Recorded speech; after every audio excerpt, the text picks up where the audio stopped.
शिक्षाप्रद एवं प्रेरणादायक कहानियों की कड़ी में सुनते हैं आज की कहानी।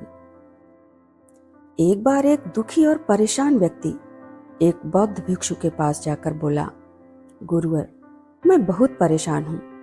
कृपया मुझे ऐसा उपाय बताएं जिससे मेरे सारे दुख दूर हो जाएं। बौद्ध भिक्षु ने उस व्यक्ति से पूछा, तुम्हारे दुखों के लिए जिम्मेदार कौन है? उस व्यक्ति ने कहा, यह समाज, यह लोग, मेरा परिवार, यह दुनिया और मेरी परिस्थितियां। बौद्ध भिक्षु ने कहा, जब तुम खुश होते हो तो तुम क्या महसूस करते हो? क्या यह दुनिया तुम्हारी खुशी के लिए भी जिम्मेदार है? तो व्यक्ति ने ना में सिर हिलाया। बौद्ध भिक्षु ने कहा, तुम ऐसा सोचते हो तो तुम बिल्कुल गलत सोच रहे हो। मनुष्य की प्रकृति ही ऐसी है कि वह पहले नकारात्मक ही सोचता है। सच यह है कि हमें खुद को तैयार करना होगा ताकि हम हर पल, हर परिस्थिति में खुश रहने की कोशिश कर सकें। यह आप पर निर्भर करता है कि आप खुश रहना चाहते हैं या नहीं। यदि हम नकारात्मक हैं तो हमें दुनिया की हर चीज नकारात्मक लगेगी, और यदि हम सकारात्मक हैं तो हम हर चीज को सकारात्मक रूप से ही देखेंगे। यदि आप अंदर से खुश हैं तो यह दुनिया भी आपके लिए अंदर से एक खुशहाल जगह होगी। लेकिन यदि आप दुखी हैं तो आपको चारों ओर केवल दुख ही नजर आएगा। लोग एक ही स्थिति पर अलग अलग प्रतिक्रिया देते हैं, और यह प्रतिक्रिया उनके मन को शांति या फिर दर्द दे सकती है।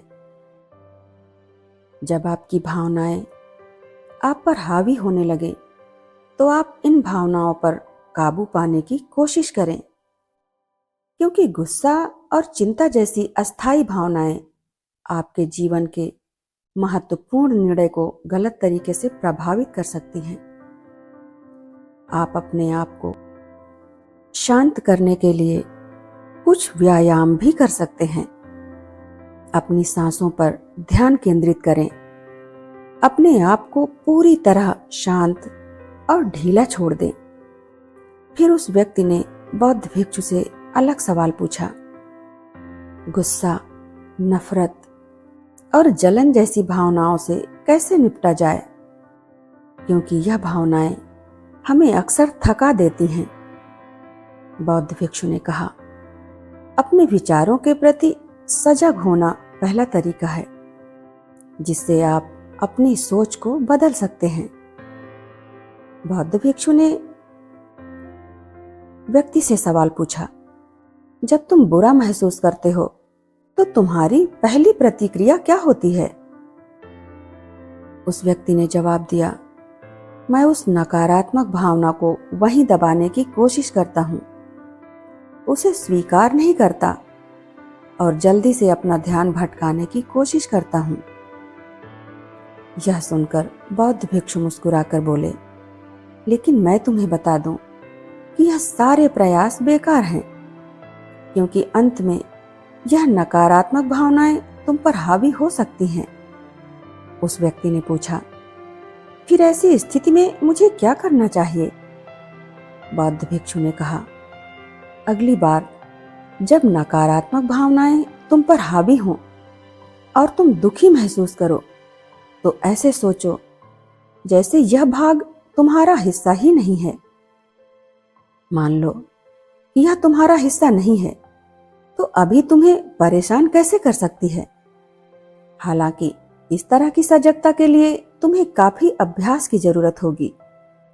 यदि तुम इसे एक बार सीख लेते हो तो यकीन मानो, मन से बहुत शांत और हल्का महसूस करोगे। फिर उस व्यक्ति ने बहुत दुख से अगला सवाल पूछा, जीवन में गहरे रिश्ते और नए दोस्त कैसे बनाएं? बौद्ध भिक्षु ने कहा, दूसरों के साथ अच्छे रिश्ते बनाए रखना लोगों को सुरक्षित महसूस करता है। यह मानसिक शांति बनाए रखने में भी मदद करता है। मुश्किल समय में लोगों को ऐसे व्यक्ति की जरूरत होती है जो उनके साथ खड़ा रहे। मान लीजिए कि आपका कोई मित्र व्यक्ति आपको छोड़कर चला जाए, तो क्या आपकी महंगी कारें, मोबाइल आपको सांत्वना दे पाएंगे? क्या आपका आलीशान मकान आपको मुसीबत से बाहर निकाल पाएगा? क्योंकि चीजें इंसानों की जगह नहीं ले सकती, चाहे आप कितने भी अमीर क्यों न बन जाएं। लेकिन मुश्किल समय में केवल आपके अच्छे दोस्त ही आपकी मदद करेंगे। अगर आपको नए दोस्त बनाने और अच्छे रिश्ते बनाए रखने में मुश्किल हो रही है, तो लोगों को अच्छे से जाने बिना उनके बारे में अपनी राय बनाना बंद करें। जितना अधिक आप खुले मन और खुले दिल से समय देंगे, उतनी ही आसानी से आप लोगों को समझ पाएंगे। अक्सर ऐसा होता है कि हम किसी के बारे में अपनी राय बना लेते हैं, इसलिए दूसरों को जानने के लिए थोड़ा समय निकालें। हो सकता है कि आपके सामने वाले व्यक्ति के बारे में आपकी राय पूरी तरह से बदल जाए। लेकिन अगर आपके पहले से दोस्त और रिश्ते हैं और उनके साथ आपका रिश्ता टूटने की कगार पर है, तब हमेशा एक बात याद रखना, अच्छे रिश्ते बनाए रखना ऐसा है जैसे ठंडी रातों में आग के पास बैठना। जैसे अगर आप आग से बहुत दूर बैठते हैं तो आपको गर्मी महसूस नहीं होगी, पर अगर बहुत पास बैठते हैं तो आपको गर्मी लगने लगेगी।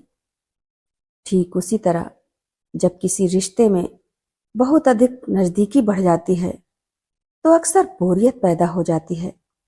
इसलिए आपको अपने रिश्ते में संतुलन बनाए रखना होगा। बेशक अपने रिश्ते को मजबूत बनाएं, लेकिन इसे इतना करीब ना रखें कि दूसरा व्यक्ति घुटन महसूस करने लगे। पैसों में भी थोड़ी दूरी होनी चाहिए ताकि आप अपने दोस्तों को और करीबी लोगों के साथ हमेशा एक मजबूत रिश्ता बनाए रखें। उस व्यक्ति ने बौद्ध भिक्षु से अलग सवाल पूछा, गुरुवर, मैं कोई भी काम करता हूं तो लोगों के बारे में बहुत सोचता हूं कि लोग क्या कहेंगे। बौद्ध भिक्षु ने कहा, पहली बात तो लोग उतनी दिलचस्पी से आपके बारे में नहीं सोचते। तुम भी हर किसी को पसंद नहीं करते होंगे, तो फिर दूसरों से क्यों उम्मीद करते हो कि वह तुम्हें पसंद करें?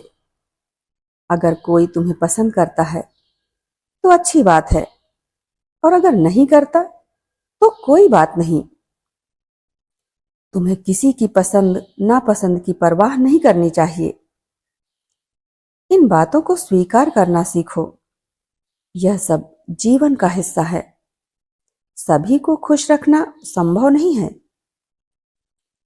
खुद के साथ ईमानदार होना भी बड़ी बात है।